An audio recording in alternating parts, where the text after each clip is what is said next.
Hi, everybody, and welcome to the Creative Kindergarten Podcast. My name is Amanda, and I'm an early childhood educator in Ontario, Canada. And today is episode 12, and I'm so excited to talk to you guys about parent-teacher conferences. It's that time of the year, and I wanted to come and just discuss some of the tips and tricks that I've had over the years of doing parent-teacher conferences. And let's get started.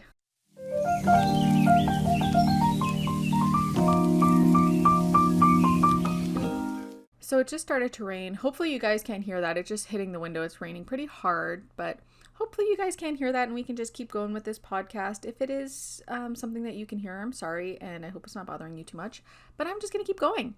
So I wanted to come and talk to you guys today about parent-teacher conferences because it's that time of the year, and I know my first couple of years in kindergarten, I just got really nervous having these parent-teacher interviews.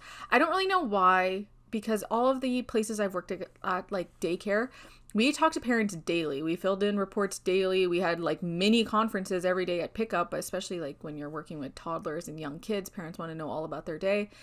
So I've pretty much done them my whole career. But for some reason, when it came to like formal parent-teacher conferences, I just got really nervous. And there was no really big reason why, because I knew all the parents. We were at a walking school, so parents, I talked to them almost on a daily basis. So why did I feel so much different when it came to like the formal parent-teacher conferences? I'm not really sure.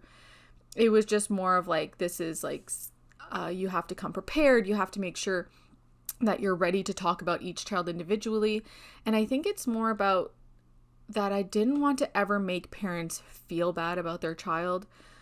They send their child to us. We spend all of our day with them.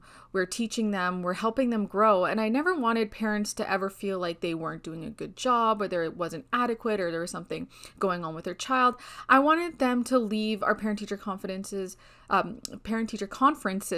feeling uplifted and feeling good about their families.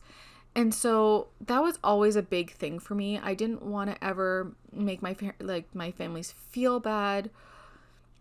So going into parent-teacher conferences, I was always so nervous that I would have not really offend, but just sour a good relationship that I had with families.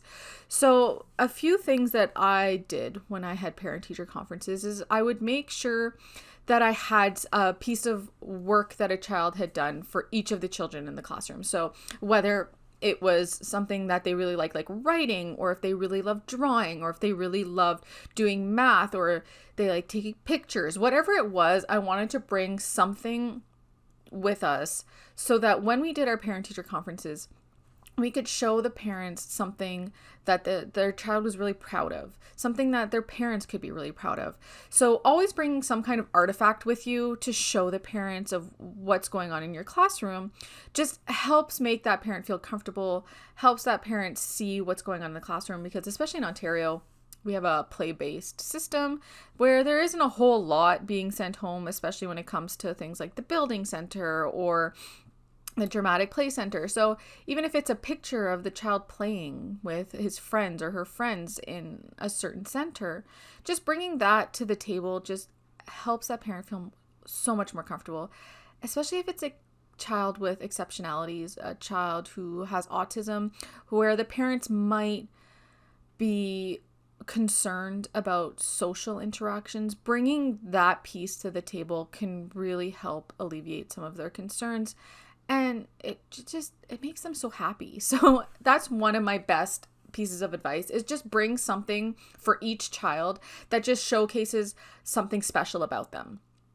So I also, on top of that, always like to have some kind of academic, not assessment, but something academic that you can bring so that you can show parents where they're at. So you're just not, like, parents don't really know what's happening in kindergarten most of the time. You want to bring something to show, like, this is where they're at. So whether it's them writing their name or them writing a sentence, if that's where they are, just bring something that shows where they are so that you can speak directly to it. So if they're practicing writing their name and they're having a really hard time writing the A, you can show parents that, hey, this is what their A is looking like.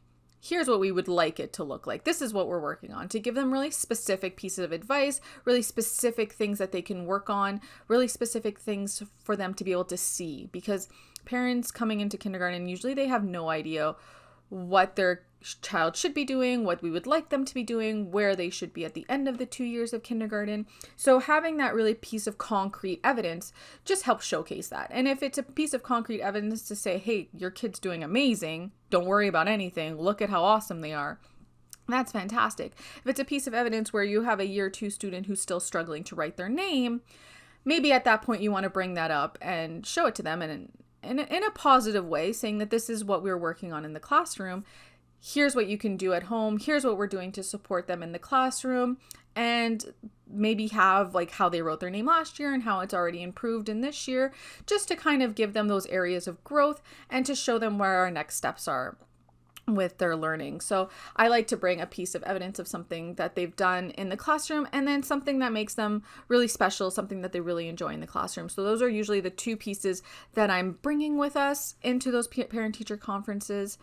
And another thing that I really like to do is make sure you get to know the parents. So if you're not at a school where the parents are picking up every day, and you don't really know maybe even what the parent does as a job, because sometimes asking kindergarten students what their parents do for work isn't always successful. I've gotten some really great answers from kids when I ask them what their parents do. So even just getting to know them a little bit during these conferences is a great way to build up that relationship. So if they're coming into the parent-teacher conferences, maybe it's after school, you can ask them if they were at work or what they do, or if they were at home, what they do. Just get to know them, ask them questions. We know their children so well, but most of the time these parents, we don't really know much about them. So just building that relationship, keeping that connection with the families is just a great way to build up confidence and in yourself and your classroom, and let them get to know you too. Don't be shy to answer personal questions. Don't be shy to tell them what's going on in your life. And it's just a nice thing that parents know who you are as a person. They're trusting you with their kid for like most of the day, and getting to know you it just helps with their confidence and their trust in you. So on top of all that, I like to also make sure I'm always bringing a notepad with me. This has been something that sometimes I forget, but I always try to make sure I have a notepad with me and a pencil or a pen to be able to write notes, because sometimes families will ask you about things and it's okay to say that you don't know. Like if the parent is asking you about is there's a certain speech thing that they're concerned about, if there's a certain reading thing that they're concerned about, whatever it is, if they have a concern or they have a question and you don't know the answer to it, tell them. Like, you're not a machine, you're not a computer, you don't know everything. And just let them know that you're not sure, but you're writing it down so that you can look it up either the next day or the next week and get more information for them so that you can pass that along and write it down, because I know I'm very forgetful and I will immediately forget that I told somebody I would do something. Or even if they're saying that their child knows the word list that you had sent home previously, and so you need to make a note to send home the next word list or whatever it may be. Just make sure that you're writing those notes down so you don't forget, because you don't want to tell a parent that you're going to do something and then 20 conferences later you've completely forgotten what you told them that you were going to do. Just makes their whole life easier to be able to go back and see what you said you were going to send home or look into for them. I know that conferences can be intimidating, and I'm always worried that a parent is going to come in and be upset or be confrontational, I guess is the best way to say that. And there's always going to be some question about, for me anyways, a question about like, what if a parent is really upset with me and I have no idea and they're coming into these conferences very confrontational? That was one of my biggest worries, and it's never happened, I don't think. I'm trying to remember, and I don't ever remember any kind of confrontational parent coming to these parent-teacher interviews. Most of the time, they're really just happy to sit down and talk about their child and see what's going on and see where they're at. They come with questions, they come with concerns, of course, but never anything confrontational. But one of the things that one of our administrators has always had always told us before we started parent-teacher conferences was that if you ever think that a parent is coming in and they're not going to be happy or they are going to be confrontational, don't sit in a spot where you can't get out of your classroom. Don't sit in a spot that's blocking your exit or putting the parent in front of the exit in front of you. So make sure you're sitting somewhere next to the door where you can scoot out the door. And so you, especially as a smaller woman, you don't want to be stuck in a classroom with somebody who's maybe bigger than you, who is angry about something. You can usually tell if that's going to be the case before your parent-teachers conferences start. And in which case, I would also let your administrator know what time and who is coming in for that parent-teacher conference, and let them know that maybe they just want to kind of stand around the outside of your door, just so you have that second body there. Don't be afraid to ask for that kind of stuff. Everybody wants to make a safe environment for you, and maybe you're overreacting in some way, and that parent comes in and they're absolutely lovely, but you just know that you have that backup, you have that support.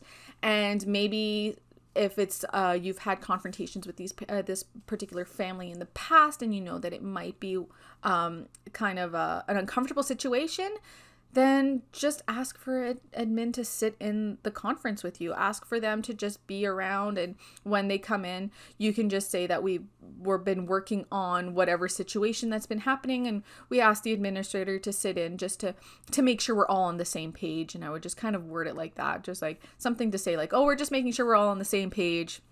I asked so-and-so to be here with us just to keep us up to date, and so we all know what's going on. Like just something like that, kind of flippantly, like it's no big deal, they come in all the time kind of deal. So yeah, I would definitely, if you ever feel uncomfortable in a situation, make sure that you have somebody else around so that you have some kind of support, some kind of backup, just in case. Like I said, it's never happened to me, and I've never heard of it happening to anybody, because again, parents just want what's best for their kid, and fighting with their teacher is not going to be what's best for their kids. So they usually just come in with a really positive attitude. Sometimes they're a little bit worried, or they're apprehensive of the situation, especially in kindergarten, because they have no idea what to expect. So you just want to make sure that, you just have that support in case. Another thing that I always forget to bring: a notepad and a piece of paper and a pen or pencil, whatever it is, and also a bottle of water. If it's your conferences or anything like ours, we do conferences after school for a few hours, and then we do the whole next morning of conferences. I am parched by the end of it, and I am always so thirsty, and they're always so tightly packed back to back, and there's usually always parents waiting, that I don't have time to stop and get myself some water. So just make sure you bring yourself some water. Even if you need like crackers or a snack or something, if you know you're going to get hungry halfway through, just make sure you have all that available, because I know that it's happened to me several times where there's parent-teacher conferences and they're all back to back, and I'm so thirsty and I've been talking for so long and I have nothing to drink. So that is also another recommendation. Bring yourself some kind of beverage. If it's coffee to keep you going, if it's a tea, if it's water, whatever it is, just make sure you have it available to you, so that you don't have to run out of the room in the middle of conferences to go grab it for yourself, because that's never fun, having to look unprepared. And that's the thing, right? So when parents come in, you're human. They're not going to expect you to have all the answers, but they do expect you to be prepared. They do expect you to be able to talk about their child. They expect you to be able to give them some really concrete next steps for their child. So we're just making sure that we come to these parent-teacher conferences prepared. And that's my biggest piece of advice. Just have prepared something for each of the students. You don't want parents to ever feel like their kid was left out, or you haven't put much thought into their child. You want to make sure that the parents feel like their child is an important part of your classroom, an important part of your day. That's what parents want. They just want to feel that their child is loved, that their child is well taken care of, that their child is in a classroom that just fosters all kinds of growth and all kinds and like fosters their personality. I love to talk about the little quirks that I find out about each child. So if the kid is really funny and bubbly, make sure you tell that to the parent. That's what they want to hear. They want to make sure that their child is just like a known person in the classroom, like their personality comes out. So if they're really funny, tell their parents that they're really funny. If they're really sweet and kind and empathetic, tell the parent that. Those are the kind of things that I feel like especially kindergarten parents come in and want to hear about. Our first year parents whose children have only been in kindergarten for a few months at this point, they really want to know that their child is adjusting and is well liked in the classroom, and that their personality is coming out, and that they're a person that you see throughout the day.